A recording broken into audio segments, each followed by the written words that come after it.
Hello. I have my camera on a very precarious stack of books, so we'll see how that ends up. But today I don't know if they're like fully fledged thoughts because I kind of go back and forth on it a lot, but I have a topic I wanted to talk about, and that one being about performativity. And here's the title, I think, of the video is performativity such a bad thing? Um, and the reason I felt inclined to talk about this today is because I remember I try to have a lot of journals with me, and I carry this little small one that I call my to-go journal. And I remember one of the entries I was talking about how upset I was at this trend that there is about male performativity, I guess, or being like the performance of it all, and how men have kind of coined this idea of being a certain kind of man to attract women, and simply doing that for sex versus, not even versus, but rather than authenticity. And I just was very upset about that because it kind of added this extra layer of anxiety to my own social interactions, where I was like, am I being authentically myself, or am I just trying to appeal to the female gaze? Excuse me. And it was really interesting because I started to just kind of be aware about the things I would do if I went to a cafe to read a book, or if I ordered a matcha, or if I was on my campus reading outside because it was nice out. I started to feel like I wasn't doing that for myself, but I was doing that for others. And I remember this kid I know from my grade was like, he came up to me and he was like, what did he say? He was like, the performance, I forget what they called, there's a terminology for what they would call these people, but he was like, the performance, like, competition or whatever isn't for another hour. And I was like, ha ha ha, very funny, but like, he kind of materialized what I was so afraid of. And I think it's interesting because, to me, the first time I have ever really heard about performativity was because of Judith Butler, who I believe they're the ones that coined that word in terms of gender, and how there's a difference between performance and performativity. Like, performance is getting up on stage. And also, correct me if I'm wrong, I haven't done gender theory in a very long time.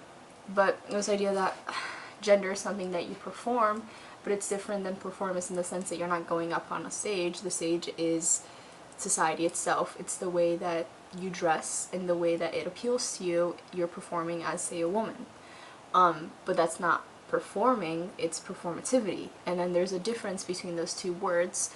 And so I think it's interesting because I think often we kind of muddled the two, and we say that what men are doing, primarily the reason why performance became such a bad thing, or performativity, is because men were only doing it to get something out of it, you know, getting more women or getting more female attention.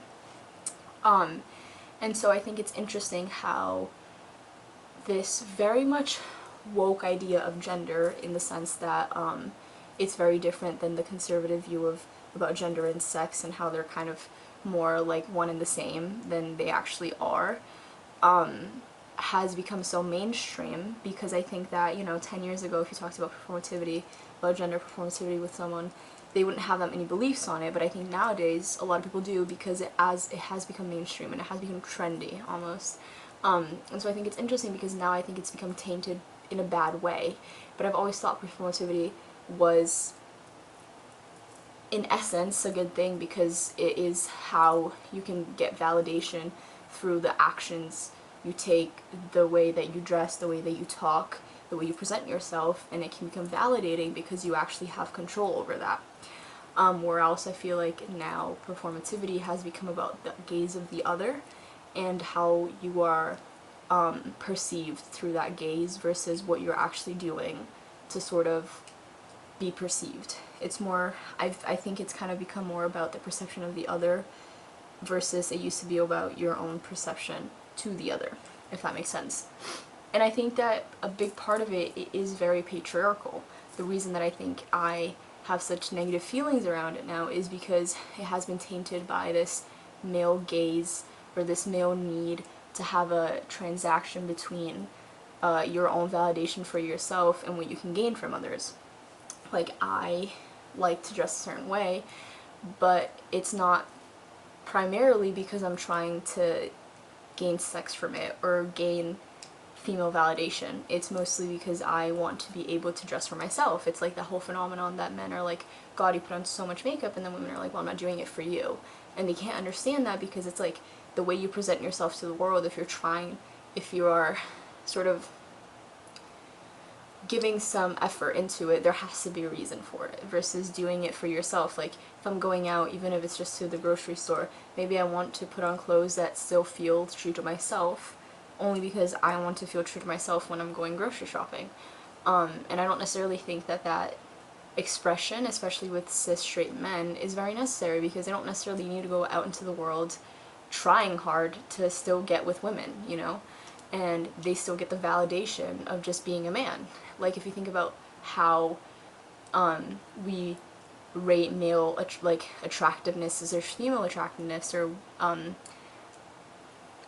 womanly attraction versus manly attraction is quite different, and there's, I think, a level of standard that is inherently not there for men.